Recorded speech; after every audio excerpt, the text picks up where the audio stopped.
जय हिंद दोस्तों, welcome back to the course. और आज के चैप्टर में हम जानेंगे कि जो की इवेंट्स होते हैं या फिर मैक्रो इवेंट्स जिनको बोला जाता है, यानी कि जो एक कंपनी की अगर आप स्पेसिफिक स्टडी कर रहे हैं, रिसर्च कर रहे हैं उसके बारे में, तो वो फंडामेंटल एनालिसिस हो जाता है उस पर्टिकुलर बिजनेस या कंपनी का। लेकिन अगर आप ट्रेडर हैं या आप इन्वेस्टर हैं, दोनों ही केस में आपको कुछ ऐसे इवेंट जो मैक्रो लेवल यानी बड़े लेवल पे एज अ कंट्री हमारे इंडिया में अगर बात करें स्पेसिफिक, तो उनको इफेक्ट करते हैं, उनके बारे में हम जानेंगे इस चैप्टर में।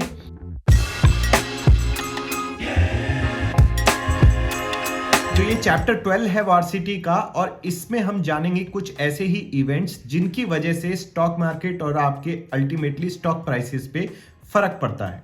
तो सबसे पहले जानते हैं कि मॉनेटरी पॉलिसी क्या होती है। तो बैकग्राउंड आप समझिए। देखिए, एक कंट्री का बैंकर होता है उसका सेंट्रल बैंक, यानी कि हमारे केस में reserve bank of India, RBI जिसको बोलते हैं। उसका चार्टर ऑफ ड्यूटी क्या है कि कंट्री में इन्फ्लेशन जो है उसको कंट्रोल करना, ना ज्यादा होना चाहिए ना कम होना चाहिए। एक लेवल डिसाइड किया जाता है जो हमारे केस में 4 to 6% की रेंज है। उस रेंज में अगर इन्फ्लेशन रहता है तो वेल एंड गुड, और नहीं रहता तो मॉनेटरी पॉलिसीज काम आती हैं, जिसकी वजह से आरबीआई कंट्रोल करता है कंट्री की इकोनॉमी को सस्टेनेबल ग्रोथ देने के लिए। अब क्या है ये सस्टेनेबल ग्रोथ के पॉलिसी और ये इन्फ्लेशन वगैरह, हम डिटेल में समझ लेते हैं एक बार। तो मॉनेटरी पॉलिसी से क्या मतलब है कि जो मनी सप्लाई है उसको कंट्रोल किया जाता है ताकि इंटरेस्ट रेट फर्दर कंट्रोल हो सके। और कंट्री के इंटरेस्ट रेट को संभालने वाला कौन? आरबीआई।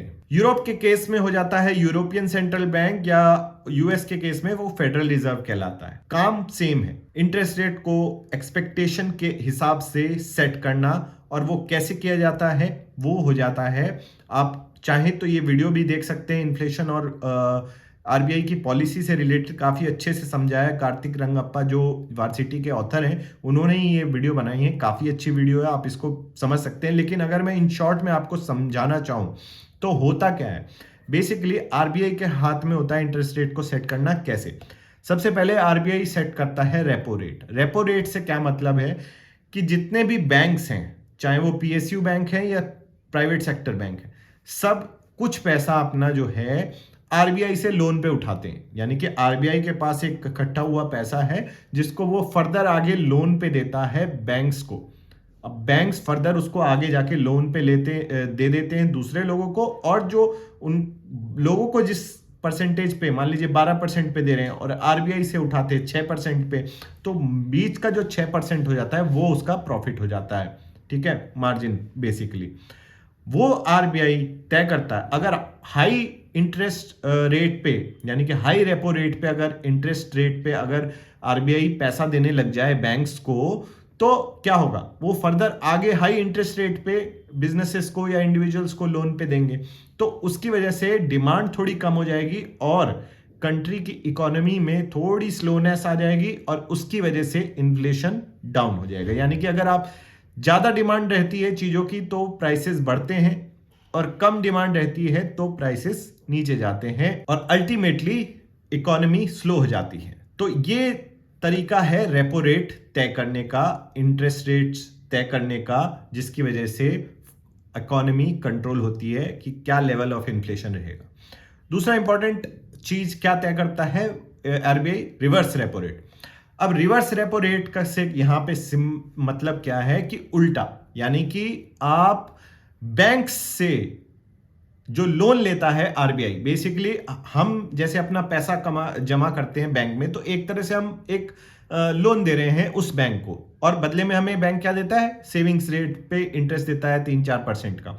सिमिलरली बैंक्स अपना पैसा कहां डिपॉजिट करते हैं? आरबीआई के पास, और आरबीआई उनको उसी के ऊपर, जैसे हमें सेविंग्स रेट पे इंटरेस्ट मिलता है, उसी तरीके से एक इंटरेस्ट रेट पे आरबीआई उनको रिवॉर्ड करता है। तो बेसिकली अगर हाई इंटरेस्ट रेट रहेगा, तो हाई इंटरेस्ट रेट से क्या मतलब? हाई रिवर्स रेपो रेट रहेगा, तो आरबीआई में जो बैंक्स है वो ज्यादा पैसा जमा करने की सोचेंगे, क्योंकि अगर आप बिजनेसेस को या इंडिविजुअल्स को लोन देते हैं तो वो उस पर डिफॉल्ट कर सकते हैं।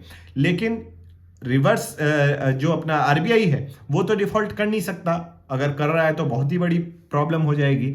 बट ऐसा माना जाता है कि वो डिफॉल्ट नहीं करेगा, तो वहां पे सिक्योर सेफ आपको अच्छा इंटरेस्ट रेट वहां से मिल रहा है। तो रिवर्स रेपो रेट अगेन तय करता है कि कितना इन्फ्लेशन रहेगा मार्केट में, बिकॉज ज्यादा अगर मनी सप्लाई रहेगी मार्केट में, लेस रिवर्स रेपो रेट है, तो बैंक्स बोलेंगे कि यार वहां क्यों जमा करें, हम लोन देते हैं लोगों को, बिजनेसेस को। और अगर वहां पे उनको बेटर इंटरेस्ट रेट मिल रहा होगा रिवर्स रेपो के वजह से, तो वो आप जाके वहां पे जमा करेंगे और लोगों को कम देंगे, तो इकोनॉमी स्लो होगी और इन्फ्लेशन नीचे आ जाएगा। तो मोटा मोटा इस तरह से रेपो रेट से और रिवर्स रेपो रेट से आरबीआई कंट्रोल करने की कोशिश करता है इन्फ्लेशन को। एक और इंपॉर्टेंट जो पॉलिसी, मॉनेटरी पॉलिसी में बताया जाता है, वो है कैश रिजर्व रेशियो। आरबीआई का मैंडेट है कि हर बैंक को कुछ पैसा आरबीआई के पास जमा करके रखना पड़ेगा। क्यों रखना पड़ेगा? कि कल को आप उल्टे सीधे लेंडिंग करने के बाद लोगों को आपने बिना जांच किए उनके बिजनेस की या पर्सनल अगर लोन ले रहे हैं, लोग होम लोन ले रहे हैं और उनके क्षमता नहीं है उसको चुकाने की, तो आपको नुकसान होगा। अब अगर आप बैंकरप्ट हो गए तो पूरी इकोनॉमी में रिपल इफेक्ट, यानी कि हर दूसरी जगह इफेक्ट देखने को मिल सकता है। तो इसी वजह से आरबीआई इंश्योर करता है कि कुछ पैसा बैंक का उसके पास जमा रहे ऐसे ही केसेस से जूझने के लिए, तो उसको बोला जाता है सीआरआर। अगर सीआरआर बढ़ता है तो more money sucked out of the market, यानी कि ज्यादा पैसा लोगों को लोन देने के लिए नहीं होगा बैंक के पास, क्योंकि उसका ज्यादा पैसा आरबीआई के पास जमा रहेगा। और अगर लेस सीआरआर है तो कम पैसा आरबीआई के पास जमा होगा, ज्यादा पैसा अवेलेबल होगा बैंक का मार्केट में देने के लिए। तो ये भी एक तरह से तय करता है कि मार्केट में कितना इंटरेस्ट रेट प्रिवेलिंग रहेगा और मार्केट में कितनी लिक्विडिटी यानी कि मनी सप्लाई रहेगी। तो इसी वजह से इन्फ्लेशन कंट्रोल की जाती है। अब मॉनेटरी पॉलिसी कमेटी जो है वो रेगुलरली मीट करती है इसी की रेट्स और डिसीजंस को लेने के लिए, और उनके डिसीजंस जो भी होते हैं उससे डायरेक्ट असर पड़ता है बैंक्स पे, ऑटोमोबाइल पे, हाउसिंग फाइनेंस पे, रियल एस्टेट्स पे, मेटल्स पे, क्योंकि इंटरेस्ट रेट से सेंसिटिव सेक्टर्स हैं ये बैंक, ऑब्वियसली, क्योंकि वो जो इंटरेस्ट रेट पे उनको पैसा मिलेगा उससे उनका मार्जिन, जैसे हमने बात की थी, वो डिसाइड होगा। सिमिलरली ऑटोमोबाइल कार लोन से रिलेटेड है, housing finance again home loan, और रियल एस्टेट और मेटल्स वगैरह का इसी वजह से कोरिलेशन हो जाता है। तो जो मॉनेटरी पॉलिसी की जो इवेंट होती है ये आपको थोड़ी सी नजर रखने जरूरी है, क्योंकि इसके बेसिस पे आप ट्रेड और इन्वेस्ट कर सकते हैं। अब ये कितना है आज के टाइम पे, बहुत ही आसान तरीका है देखने के लिए। आप जाइए आरबीआई टाइप कीजिए गूगल पे और पहले ही आपको RBI.org.in आ गया। अब यहाँ पे अगर आप क्लिक करेंगे पॉलिसी रेट, यहाँ पे आ गया। पॉलिसी रेपो रेट है 6.25, यानी कि हाई चल रहा है इस टाइम, 6 से भी ऊपर, तभी आपको एफडी पे इतना अच्छा इंटरेस्ट रेट मिला है। लेकिन अगर आप लोन लेने जाते हैं तो फर्दर आपको ज्यादा इंटरेस्ट रेट पे करना पड़ेगा। और ये सारे bank rate, fixed reverse repo rate जिसपे बैंक को मिल रहा होगा, जैसे हमें सेविंग्स इंटरेस्ट मिलता है, ये सारे रेट्स आप यहाँ पे चेक कर सकते हैं। और मंथली जो भी ये इनकी मीटिंग्स होती हैं उसके आउटकम्स यहाँ पे आपको देखने को मिल सकते हैं। वापस चले चैप्टर पे, तो नेक्स्ट टॉपिक है इन्फ्लेशन। इन्फ्लेशन हम सब समझते हैं, महंगाई। पिछले साल कोई पर्टिकुलर, मान लीजिए कॉफी अगर आपको 50 रुपए की मिल रही थी, इस साल अगर वो 58 रुपीज की मिल रही है, तो हम समझ सकते हैं कि कुछ परसेंटेज से इन्फ्लेशन बढ़ी, यानी महंगाई बढ़ी। लेकिन इसका आपके जो स्टॉक मार्केट पे उस पे कैसे इफेक्ट पड़ता है, उसको समझने के लिए आपको दो चीजें डिटेल में समझनी पड़ेगी। जो हमने अभी डेफिनेशन समझी वो एक जनरल डेफिनेशन ऑफ इन्फ्लेशन है, लेकिन अगर आप इसको इंडाइसिस के फॉर्म में, यानी कि इसको अगर ट्रैक करते हैं, वो कैसे होता है, वो होता है दो फॉर्म में। एक होता है होलसेल प्राइस इंडेक्स और दूसरा होता है कंज्यूमर प्राइस इंडेक्स। यानी कि होलसेल प्राइस इंडेक्स से क्या मतलब, कि जो बिजनेसेस होलसेल यानी कि B2B जो सेल होती है, परचेजमेंट होती है, वो कितने पे हो रही है, goods bought and sold wholesale, यानी कि B2B यानी बिजनेस टू बिजनेस जो खरीद बेच हो रही है चीजों की, कमोडिटी की, वो किस पे हो रही है, उसको जो ट्रैक करता है वो होता है होलसेल प्राइस इंडेक्स। उसको ट्रैक किया जाता है कि इस साल इतना था, अगले साल इतना हो गया, और अगले पिछले 5 साल से कंपेयर करके। तो बेसिकली ये आप ट्रैक कर सकते हैं। दूसरा हो जाता है CPI, कंज्यूमर प्राइस इंडेक्स। ये हमारे मतलब का है, क्योंकि जो आम आदमी किस प्राइस पे पिछले साल बाई करता था फ्रूट्स, वेजिटेबल, सीरियल या फिर पेट्रोल डीजल, और इस साल कितने पे बाई कर रहे हैं, तो उसका जो चेंज है वो हर महीने जो है हमारी ministry of statistics and programme implementation MOSPI ये पब्लिश करती है हर second week of every month, और यहां से डिसाइड होता है इसके बेसिस पे आरबीआई का कि इन्फ्लेशन कितना है, कैसे बढ़ रहा है या कम हो रहा है, और हाई इंटरेस्ट रेट जो है करने हैं या नहीं करने हैं। हाई इंटरेस्ट रेट क्या होगा तो इन्फ्लेशन कम होगी, और अगर लो इंटरेस्ट रेट सिनेरियो रहेगा तो इन्फ्लेशन और बढ़ेगी, और ये सारी चीजें यहां से तय होती हैं। ये इंडेक्सेस आप फॉलो कर सकते हैं।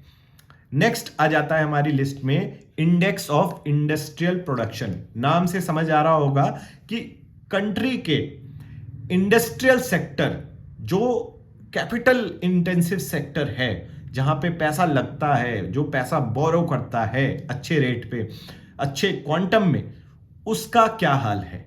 उसका ये एक बहुत शॉर्ट टर्म इंडिकेटर है। अगेन मॉस्पी जो है ministry of statistics programme implementation इसको जो है ट्रैक करता है, और 2004-5 का रेफरेंस पॉइंट लेके कि वहां से शुरुआत हुई थी तो बेस ईयर इसको बोल के फिर वहां से इसको ट्रैक किया जाता है। और 15 डिफरेंट इंडस्ट्री जो है अपना प्रोडक्शन का डाटा जो है यहाँ पे सबमिट करती हैं। तो अगेन एक आपको मोटा मोटा आइडिया लग जाता है कि कंट्री में इंडस्ट्रियलाइजेशन में प्रोग्रेस हो रही है या कॉन्ट्रैक्शन हो रही है। प्रोग्रेस हो रही है तो मतलब अच्छा है कंट्री इकोनॉमी के लिए और फर्दर स्टॉक मार्केट के लिए, लेकिन अगर कॉन्ट्रैक्शन हो रही है तो बुरा है इकोनॉमी के लिए और फर्दर स्टॉक मार्केट के लिए। अगर आईआईपी नंबर जो है लो होता है तो आरबीआई के ऊपर प्रेशर होता है कि इंटरेस्ट रेट लो करो भाई, ताकि और लोग पैसा लोन लेके मार्केट में इन्वेस्ट कर सकें अपने कैपिटल नई इंडस्ट्री लगाने के लिए, ताकि ग्रोथ हो।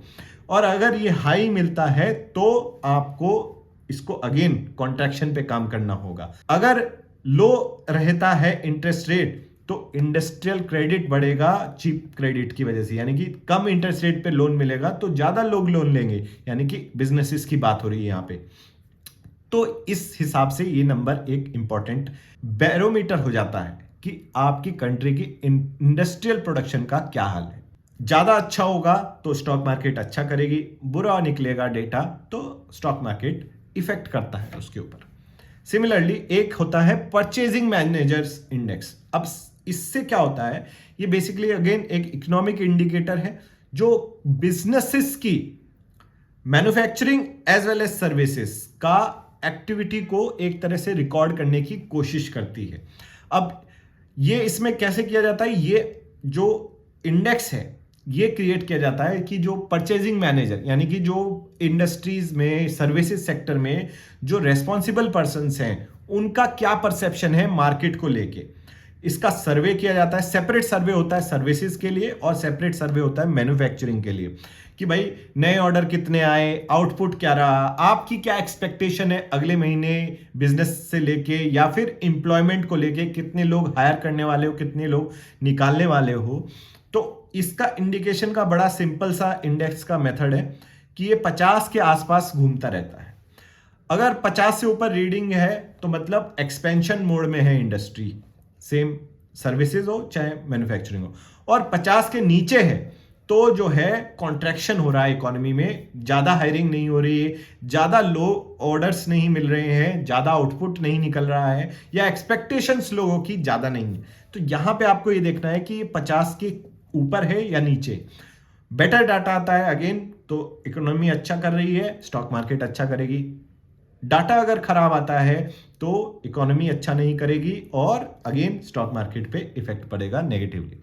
तो ये एक मोटा मोटा इंडेक्सेस होते हैं जो आप मॉनिटर कर सकते हैं। ज्यादा डिटेल में जाने की जरूरत नहीं है, आप थोड़ा सा भी अगर समझते हैं तो आपको समझ आ जाता है। और आज के टाइम पे इतने एनालिसिस टूल अवेलेबल हैं आपको मैक्रो डेटा आसानी से समझने के लिए जो मदद करते हैं।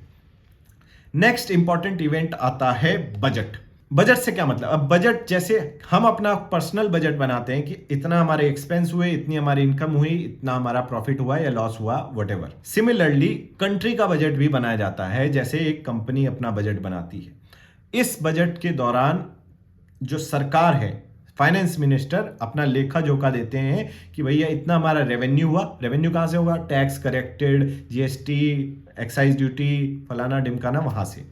एक्सपेंस कहाँ होगा कि भाई हम कहाँ पे इन्वेस्ट कर रहे हैं, बेसिकली एजुकेशन में, हेल्थ में, या फिर रेलवेज में, या फिर जो स्कीम्स चलाती है गवर्नमेंट, फार्मर्स को सब्सिडी देती है, तो इनके बीच में कितना फर्क है। और हमेशा आपको देखने को मिलेगा expenses are more than the revenue, तो इसको बोला जाता है फिजिकल डेफिसिट। तो ज़्यादा डिटेल में जाने की जरूरत नहीं है, लेकिन बजट में जो अनाउंसमेंट होती है उसको आपको ध्यान देने की जरूरत है, क्योंकि बजट जो है फॉरवर्ड लुकिंग होता है हमारी कंट्री में। फॉरवर्ड लुकिंग से क्या मतलब कि अगले साल क्या होने वाला है।